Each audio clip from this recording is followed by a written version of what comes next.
Well, it's a bit of a blustery day. Hello, George.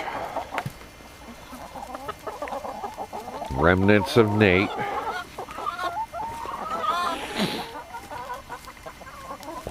We got a new addition that will be let out tonight.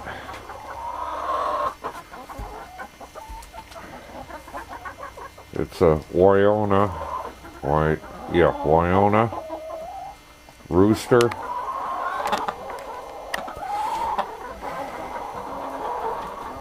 He's has no tail feathers because the other males, the other roosters where he was were pulling him out. But I've got about a third of this flock that will have nothing to do with George. You don't say. And I'm kind of hoping he'll take care of the rest. Might even take a little bit of the workload off of George.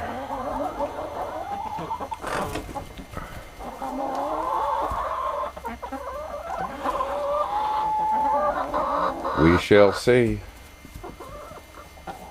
Unnamed as of yet. I'll give the wife some time. She'll come up with a name. Yeah, that's where you tripped me up and I spilled some food on my boot.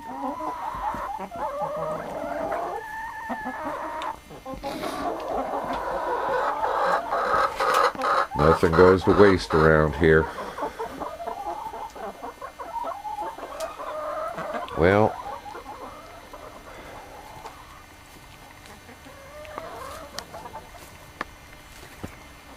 $14 eggs today. Of course, 5 of them were small, but that's okay. That's a week worth of my breakfast sandwiches. So it don't matter. Later, all. Hey folks, just a beautiful fall day here in New England. Gonna have to mow this yard, get those leaves mulched in. I gotta get that coop cleaned out, dump there, dump it on this end, get it tilled in. Yeah,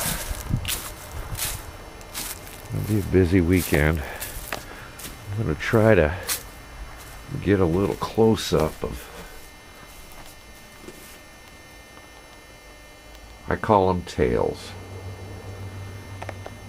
He's gonna be a beautiful bird when he grows his tail feathers back. I took him because the other 3 roosters were beating on him, pulling his tail feathers out. That shows me he's a non-aggressor, which that's fine with me.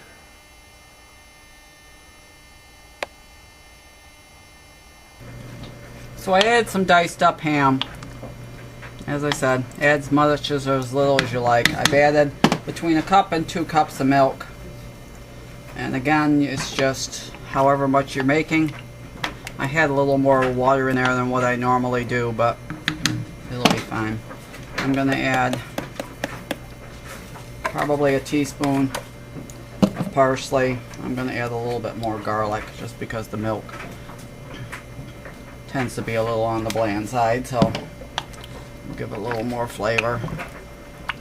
And I've got a cup of milk in a 2-cup measuring cup. I'm going to add some flour to it till it gets thick, and I'll use that as my thickener.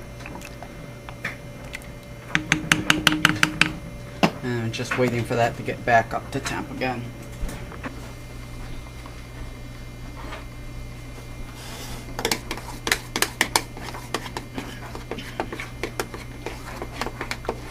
So I've got a cup of milk. I just added a half cup of flour. I'm going to add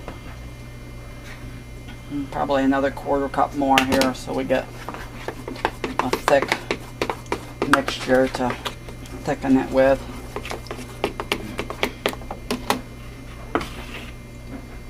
Yeah. Just keep adding. That'll probably be enough. Just mix it together, stir all the lumps out. As much as you can get out.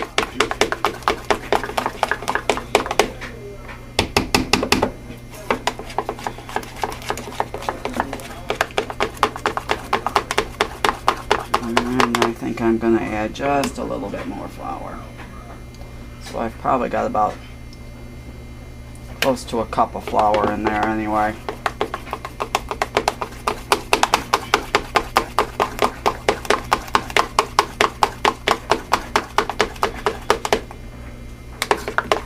And that's about the consistency you want. You could go a little bit thicker, but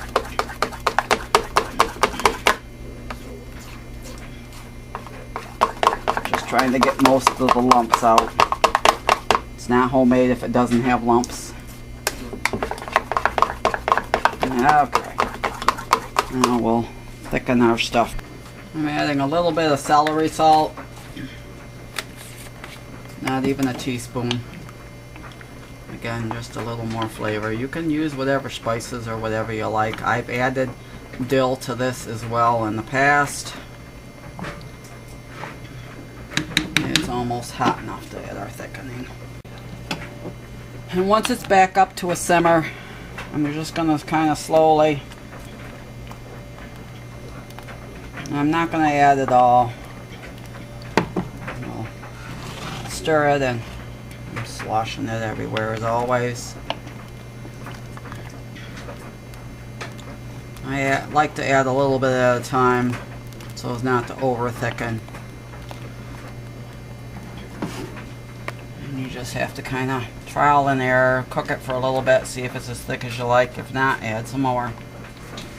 And once it comes up to a boil, you want to let it boil, low boil, for a couple of minutes just to get that raw flour taste out of there. It'll cook the flour a little bit.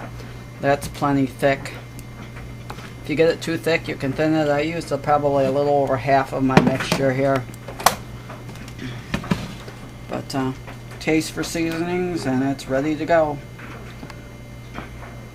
So I tasted it and it was pretty bland, so I added a teaspoon of salt, and I also added the black pepper that I forgot to add, and it tastes much better.